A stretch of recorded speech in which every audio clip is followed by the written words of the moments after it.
ढोलकपुर की कविता एक बुरी और हारी हुई औरत है जो कुछ साल पहले लोगों के घरों में काम करके अपने घर का खर्चा चलाती थी। लेकिन अब उम्र रसीदा होकर उसे ये काम छोड़ना पड़ा। उसकी 2 बेटियां हैं, पूजा और सुनीता। पूजा सिलाई का काम करके और सुनीता छोटे बच्चों को पढ़ाकर घर का खर्चा चलाती थी। मैंने तुझे बताया था कि मेरी दवा खत्म हो गई है, शाम को लौटते हुए ले आना बेटा। महीने का आखिरी चल रहा है, कुछ पैसे भी नहीं बचे और हर कुछ दिन बाद दवा बाजार का खर्चा। मैं थक गई हूँ ये सब करके। क्या करूं बेटा, अब खुद कुछ कर नहीं सकती, तुम लोगों पर ही मुनहसिर हूँ। मुझे खुद अच्छा नहीं लगता तुम लोगों को बार बार तंग करना। सब कुछ मुझसे ही क्यों? कभी पूजा से भी कुछ मांग लिया करो, वो भी सिलाई करके अच्छे पैसे ले लेती है। बेटा, मैंने अभी कुछ दिन पहले ही उससे पैसे लिए हैं। मुझे बार बार उससे मांगते हुए शर्म आती है। अच्छा, तो उससे मांगते वक्त शर्म आती है और मेरे से मांगते वक्त कोई हिचकिचाहट नहीं होती। सच कहूँ तो अब मैं तंग आ गई हूँ सबसे। मेरी बेटियां कितनी मेहनत करती हैं। जहाँ बाकी लड़कियां शादी करके अपना घर सजा रही हैं, वहाँ ये मेरी वजह से बोझ हो रही हैं। मैं अब कोई पैसा नहीं दे सकती। पूजा है तो उससे मांग लेना। सब कुछ तुम्हारे और घर के पीछे लग जाए तो अपने लिए क्या बचेगा? ठीक है बेटा, मैं पूजा से कह दूंगी, तू अपने काम पर जा ध्यान से। सुनीता चली जाती है और कावेरी अपने आप को अपनी बेटियों की जिंदगी पर बोझ समझने लगती है और उसकी आंखों से आंसू निकलने लगते हैं। पूजा साथ के घर अपने सिले हुए कपड़े देकर अपने पैसे लेकर लौट रही होती है। दूर से गांव का गुंडा राज उसे देख लेता है। वो सालों से पूजा के पीछे पड़ा है कि उससे शादी करेगा, लेकिन पूजा उससे नफरत करती है। फिर भी वो उसका पीछा नहीं छोड़ता। अरे वाह वाह वाह, सुबह सुबह अपनी होने वाली बीवी के दर्शन हो गए। चलो चलकर मिलते हैं। राजू जैसे ही पूजा के सामने आता है, पूजा डर से सहम जाती है। तुम यहाँ क्या कर रहे हो? अरे ये गांव सिर्फ तुम्हारा है क्या? अगर तुम घूम सकती हो तो मैं भी तो घूम सकता हूँ ना। मेरे रास्ते से हटो, क्यों बीच में खड़े हो? हाँ हाँ हाँ, इतनी जल्दी भी क्या है, चलो थोड़ी बातें ही कर लेते हैं। मुझे जाने दो राजू, नहीं तो मैं लोगों को बुला लूंगी। इसमें गुस्सा होने वाली क्या बात है? मैं तो बस बात ही करना चाहता हूँ अपनी होने वाली बीवी से। कितनी बार कहूँ मैं तुमसे बात नहीं करना चाहती। मुझे तुमसे कोई शादी नहीं करनी, मैं तुमसे नफरत करती हूँ। पसंद करो या ना करो, शादी तो तुम्हारी मुझसे ही होगी। मैं मर जाऊंगी लेकिन तुमसे शादी नहीं करूंगी। रास्ता छोड़ो मेरा। पूजा डरी हुई सहमी हुई वहां से भाग जाती है। बीमार कावेरी घर थी। पूजा को यूं रोता देखकर कावेरी उठ गई। क्या हुआ बेटी, इस हालत में क्यों आई? किसी ने कुछ कहा क्या? उस गुंडे राजू ने फिर से तंग किया माँ। अब तो घर से बाहर निकलते वक्त भी डर लगता है। उफ़, इस राजू ने तो जीना हराम कर डाला है। समझ में नहीं आता क्या चाहता है अब। वो मुझसे शादी करना चाहता है। वो कहता है उसकी शादी सिर्फ मुझसे होगी। माँ, मैं मर जाऊंगी लेकिन उससे शादी नहीं करूंगी। जब तक मैं जिंदा हूँ उसकी ये गंदी ख्वाहिश कभी पूरी नहीं होने दूंगी। मैं जल्द ही तेरे लिए और सुनीता के लिए अच्छा रिश्ता देखती हूँ। लेकिन माँ, अगर हमारी शादी हो गई तो तुम? मैंने बहुत सोचा है, लेकिन मेरी वजह से तुम लोग अपनी जिंदगी क्यों खराब करो? यही सही वक्त है शादी का। लेकिन माँ, अगर राजू शादी ना होने दे तो? मैं अभी जिंदा हूँ, तुम्हारे लिए राजकुमार जैसा लड़का ढूंढूंगी। अपनी बेटियों को जिम्मेदारी से फारिग करने और समाज की बुरी नज़र से बचाने के लिए वो उनके लिए अच्छा रिश्ता ढूंढने लगती है। दूसरी तरफ गांव का मशहूर कपड़ों का व्यापारी श्यामलाल सेठ अपने 2 बेटों अजय और राहुल के लिए गांव की लड़कियां तलाश कर रहा था। तभी उसे सुनीता और पूजा की तस्वीरें मिलती हैं। वो सुनीता को अजय के लिए और पूजा को राहुल के लिए पसंद कर लेता है। अजय और राहुल, मैंने तुम्हारे लिए 2 लड़कियां पसंद की हैं, सुनीता और पूजा। ये इसी गांव में रहती हैं, दोनों बहनें हैं। श्यामलाल सेठ ने अपने बेटों को पूजा और सुनीता की तस्वीरें पहले ही दिखा दी थी, लेकिन जैसे ही अजय ने पूजा की तस्वीर देखी तो उसने पूजा से शादी के लिए अपनी ख्वाहिश जाहिर कर दी। पूजा भरी है, मैंने इसीलिए उसे राहुल के लिए पसंद किया था। लेकिन अगर तुम्हें पूजा पसंद है तो तुम्हारी शादी उससे करवा देते हैं और राहुल की शादी सुनीता से करवा देंगे। क्यों राहुल, तुम्हें तो कोई मसला नहीं है ना? नहीं पता जी, जो आप तय करेंगे मुझे वो मंजूर है। ठीक है, फिर मैं कविता और उसकी बेटियों को घर बुला लेता हूँ, बाकी की बात वहीं करेंगे। इधर कविता अपनी बेटियों पूजा और सुनीता को अजय और राहुल की तस्वीरें दिखाकर उनकी राय पूछती है। बड़े बेटे का नाम राहुल है और छोटे बेटे का नाम अजय है। दोनों ही अपने पिताजी का कारोबार संभालते हैं। माँ, जो भी तुम तय करोगी मुझे मंजूर है। माँ, राहुल ठीक ठाक दिखता है, पूजा के लिए वो बहुत ठीक रहेगा। अगर माँ को अजय ठीक लगा है तो मुझे कोई एतराज नहीं। पूजा की शादी राहुल से नहीं, अजय से होगी। लेकिन क्यों? माँ, मैं छोटी हूँ तो मेरी शादी अजय के साथ होनी चाहिए, क्योंकि वो भी अपने घर में छोटा है। श्यामलाल सेठ ने भी यही सोचा था, लेकिन जैसे ही अजय ने तस्वीर देखी तो उसे फौरन पूजा पसंद आ गई, जबकि सेठ श्यामलाल ने पूजा को राहुल के लिए पसंद किया था। लो जी, ये क्या बात हुई?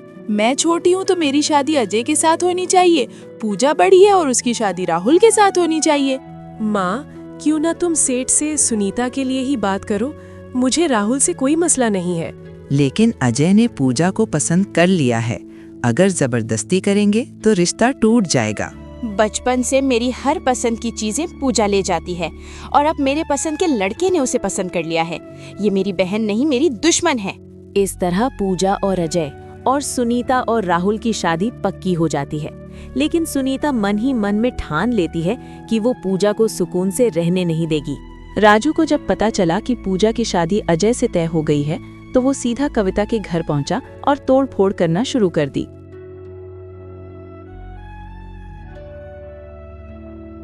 राजू, ये क्या कर रहे हो? खुदा के लिए रुक जाओ, मैं कह रही हूँ। मैं सालों से कह रहा हूँ कि मैं पूजा से शादी करूंगा। पूरी बस्ती जानती है कि राजू जिस चीज पर हाथ रख दे वो उसकी हो जाती है। और तुमने मुझसे पूछे बगैर पूजा की शादी इस अजय से तय कर दी। पूजा तुमसे डरती है, वो तुमसे नफरत करती है। उसने तुम्हें खुद कई बार कहा है कि वो तुमसे शादी नहीं करना चाहती। पूजा की रजा है या नहीं, वो मुझे चाहती है या नहीं, मुझे इससे कोई फर्क नहीं पड़ता। मैंने कह दिया ना कि मैं उससे शादी करूंगा तो बस करूंगा। अगर ये मेरी नहीं हो सकती तो मैं इसे कहीं और का भी नहीं रहने दूंगा। मैं अपनी बेटी की शादी तुमसे कभी नहीं करूंगी। अब तुम यहाँ से निकल जाओ, वरना मैं पुलिस को बुला लूंगी। अरे जिसे बुलाना है बुला लो, मैं यहाँ से नहीं हिलने वाला।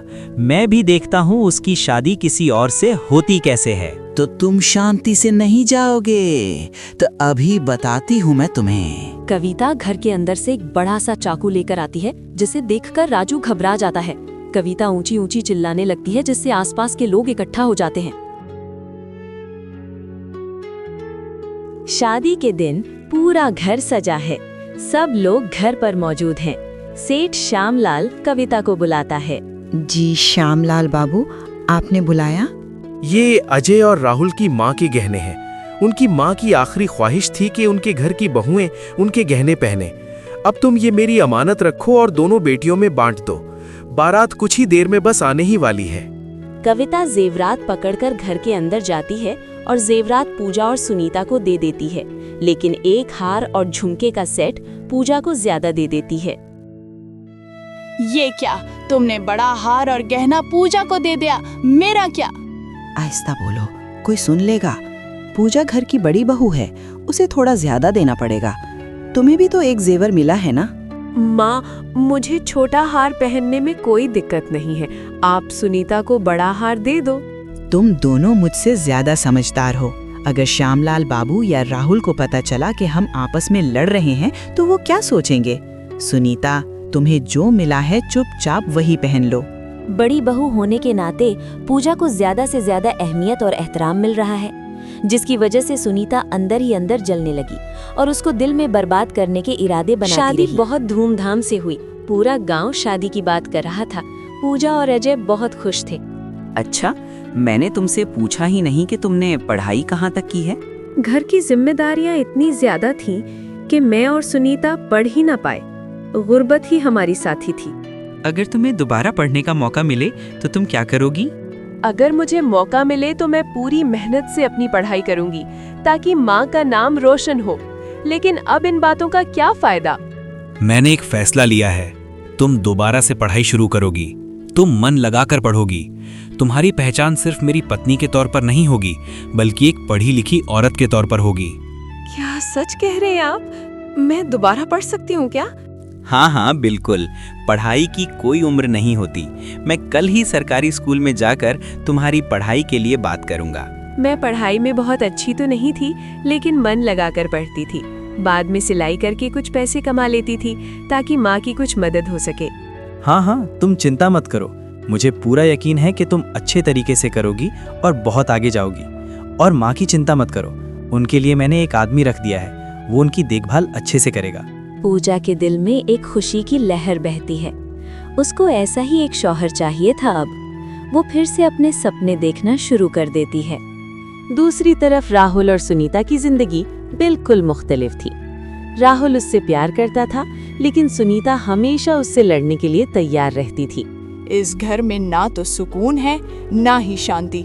पूरा दिन काम करती हूँ और बदले में क्या मिलता है? शांति शांति? अरे क्या हो गया? इतना गुस्सा क्यों हो और नाराज क्यों हो रही हो इतना? कुछ नहीं, दिन भर तुम बस किताबों में घुसे रहते हो और यहाँ मैं तुमसे शादी करके मुझे कोई सुख नहीं मिला। अरे ऐसे क्यों बोल रही हो? क्या हो गया? किसी ने कुछ कहा है क्या? तुम क्या करोगे? तुम तो डरपोक हो। अरे बस, मैं हमेशा तुमसे प्यार से बात करता हूँ। इसका मतलब ये नहीं कि तुम मुझे जलील करोगी। फालतू की बात करती हो। अगर हिम्मत है तो जाकर अपने भाइयों और उसकी बीवी से उलझो। सिर्फ मुझ पर गुस्सा करते रहते हो। अरे मैं उनसे क्यों उलझूं? मेरा उनसे क्या लेना देना? फालतू की बात करती हो। मैं दिन भर घर संभालती हूँ, काम करती हूँ और वो पूजा दिन भर सुकून से पढ़ती है। क्यों? क्योंकि वो अजय की बीवी है, बस इसलिए। सुनीता, ये सिर्फ तुम्हारा वहम है। तुम और भाभी दोनों इस घर की बहू हो। तुम दोनों का मुकाम बराबर है। जरा एक दफा अपने आप को देखो। पिताजी सारा काम अजय भाई को कहते हैं, तुम तो बस नाम के हो। तुमसे मुझे तुम्हारी बीवी होने की हैसियत से क्या मिलेगा? सुनीता का जहरीला वार आखिरकार निशाने पर जा लगा। राहुल, जो अब तक खामोश और सुलझू बना हुआ था, अब अंदर ही अंदर सुलगने लगा है। सुनीता की बातों ने उसके दिल में एहसासे कमतरी और अपने ही बाप और भाई के खिलाफ नफरत का बीज बो दिया है। सुबह सुनीता रसोई में राहुल के लिए नाश्ता बनाने जाती है, तभी पूजा भी रसोई में आती है। सुनीता, तुम थोड़ी देर बाद राहुल के लिए नाश्ता बना लेना। पहले मैं बना लूं क्या? क्यों? पहले मैं आई हूँ, तुम बाद में बनाना। सुनीता, बात को समझो। अजय जी को काम के लिए निकलना है और उनको जाना भी शहर के लिए है। राहुल तो घर में ही है, वो तो बाद में भी नाश्ता कर लेगा। इतने में राहुल सारी बात सुन लेता है और वो पूजा के पीछे आकर खड़ा हो जाता है।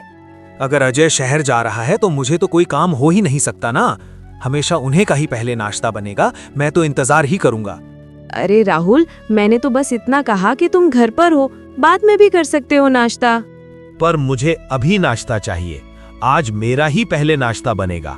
अगर अजय इतना इंतजार नहीं कर सकता तो कहीं बाहर नाश्ता कर ले। पर राहुल, अजय को जरूरी। सुनीता, मैंने कहा ना, मेरा नाश्ता पहले बनाओ।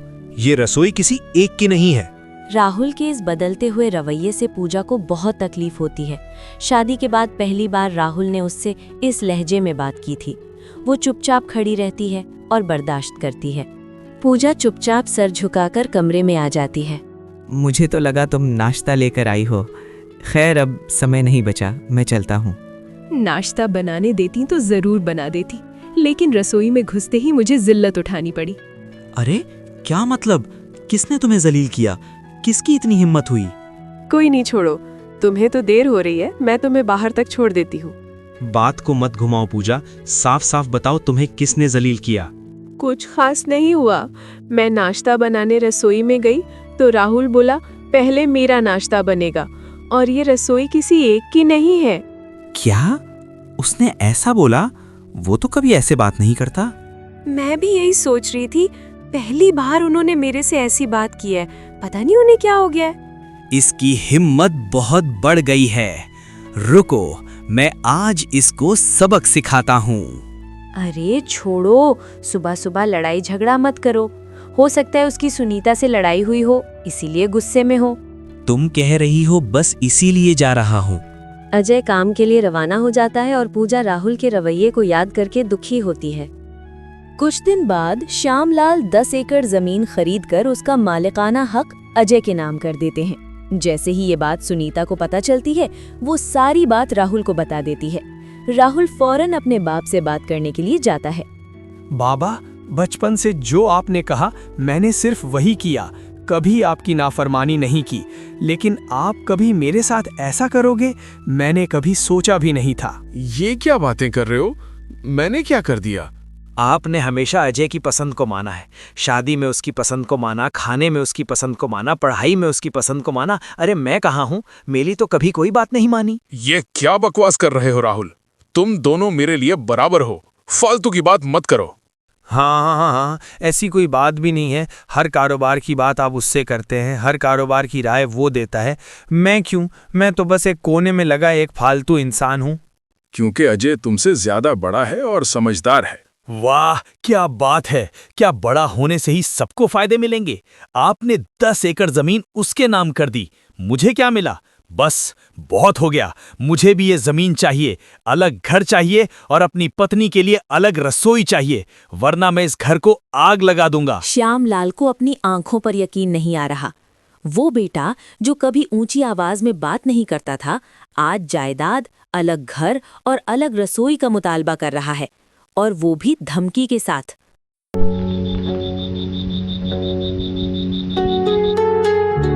कुछ दिनों बाद बेचारा श्यामलाल रात में 2 पेपर्स लेकर अजय के कमरे में आता है। पापा, आप इतनी रात को जाग रहे हैं? सब कुछ ठीक तो है ना? जिंदगी भर तुम्हें सारी जिम्मेदारियां दी हैं। आज एक आखिरी जिम्मेदारी देने आया हूँ। उम्मीद है कि तुम इस जिम्मेदारी को भी अच्छे से निभाओगे। ऐसा क्यों कह रहे हो पापा? आप बस कहिए, करना क्या है? मैंने हमेशा कोशिश की कि तुम लोगों को जिंदगी की सब खुशियां दूं, लेकिन शायद कहीं ना कहीं मेरी ही तरबियत में कमी रह गई। पापा, आपकी वजह से ही तो हम यहाँ हैं। आपने हमारी हर जरूरत को पूरा किया। आप खुद को कसूरवार क्यों ठहरा रहे हैं? तुम तो मुझसे खुश हो, लेकिन तुम्हारा छोटा भाई नहीं। उसे लगता है कि मैं शायद उसके लिए कुछ करता ही नहीं हूँ। श्यामलाल कागज अजय को दे देता है। इन कागजात पर मेरी सारी जमीन तुम दोनों भाइयों के दरमियान आधी आधी बांटी हुई है। अगर मैं ना रहूं तो तुम अपने छोटे भाई को उसका हिस्सा प्यार के साथ दे देना। पापा, आप ही हमारे लिए सब कुछ है। आप राहुल को बहुत प्यार से समझा देना। नहीं नहीं, वो मुझसे नाराज है। अब तुम्हें जिम्मेदारी देखनी होगी। श्यामलाल इतना कहकर अजय के सर पर हाथ फेरकर वहां से चला जाता है। वो सोने के लिए चले जाते हैं, लेकिन उसी रात ही सोने के दौरान श्यामलाल की मौत हो जाती है।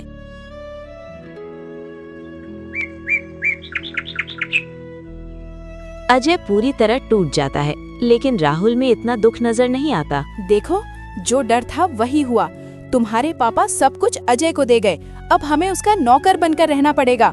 मुझे यकीन नहीं हो रहा कि मेरे पापा मेरे साथ ऐसा कर सकते हैं। क्या तुम सच में उनके बेटे हो?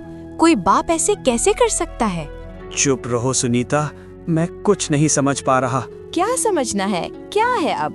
सारी जिंदगी तुम्हारा भाई मजे करेगा और हम उसके गुलाम बनकर रहेंगे। ऐसा नहीं होने दूंगा। हम उसके सामने झुकेंगे नहीं। अब तो पूजा भी रसोई पर कब्जा कर लेगी और हमेशा हम पर हुक्म चलाएगी। अच्छा हुआ पापा मर गए, वरना मैं ही उनका गला घोंट देता। गद्दार। बाहर चुपचाप खड़ा अजय ये सारी बातें सुन लेता है। कहती हूँ किसी तरह अजय से वो 10 एकड़ जमीन छीन लो, सारी जिंदगी राज करेंगे हम। छी छी छी, राहुल को पापा के मरने का कोई दुख ही नहीं है। अभी पापा को गए सिर्फ 1 दिन हुआ है और इनको जमीन छीनने की पड़ गई है। ये सब कुछ देखते ही अजय को राहुल और सुनीता से नफरत होने लगती है और वो चुपचाप वहां से चला जाता है। 1 महीने बाद पूजा और अजय अपनी माँ को लेकर नदी के किनारे जाते हैं। वहीं पर वो सुनीता और राहुल को भी बुलाते हैं। ये दोपहर में सबको नदी किनारे क्यों बुलाया है? आज सारे हिसाब साफ करने हैं, इसीलिए मैंने सबको यहाँ बुलाया है। अच्छा, किस चीज का हिसाब? पापा ने मरने से पहले मुझे कुछ जिम्मेदारियां दी थीं। आज मैं वो पूरी कर रहा हूँ। हाँ हाँ, पापा हमेशा से सारी जिम्मेदारी तुम्हें ही देते आए हैं, इसमें कुछ नया क्या है बताओ। आज तुम्हारा ये भ्रम टूट जाएगा राहुल, और जो जहर तुम्हारे दिमाग में भर गया है वो भी खत्म हो जाएगा। अजय अपने बाप के दिए हुए जमीन के कागजात राहुल को दिखाता है। ये देखो, जमीन के ये 20 एकड़ साफ हैं। 10 एकड़ तुम्हारी और 10 एकड़ मेरी। पापा ने ये घर भी तुम्हारे और मेरे दरमियान आधा आधा बांटा है। क्या मतलब मैं जो अब तक खुद को इतना अच्छा समझता आया हूँ, वो सब सिर्फ एक महज धोखा था। हाँ, ये सब सच है। और पापा की मौत के बाद जो अल्फाज मैंने तुम्हारी बीवी के मुंह से सुने, उसके बाद मैंने ये फैसला किया कि अब हम अलग रहेंगे। अलग घर, अलग कारोबार और अलग रसोई। अजय और पूजा घर के अंदर 2 रसोई घर देखते हैं। हाँ, यही सही है। आज से कोई झगड़ा नहीं होगा। तुम अब से अपना अलग खाना बनाओगे और जल्दी हम नया घर भी देख लेंगे। ये सब सुनते ही राहुल और सुनीता को अपनी गलती का एहसास होता है और वो रोते हुए माफी मांगते हैं। भाई, मुझे माफ कर दो भाई, मैं सुनीता की बातों में आ गया था। मुझसे बहुत बड़ी गलती हो गई। मैं अंधा हो गया था लालच में, इसलिए मैंने तुम्हारे साथ और पापा के साथ इतना बुरा बर्ताव किया।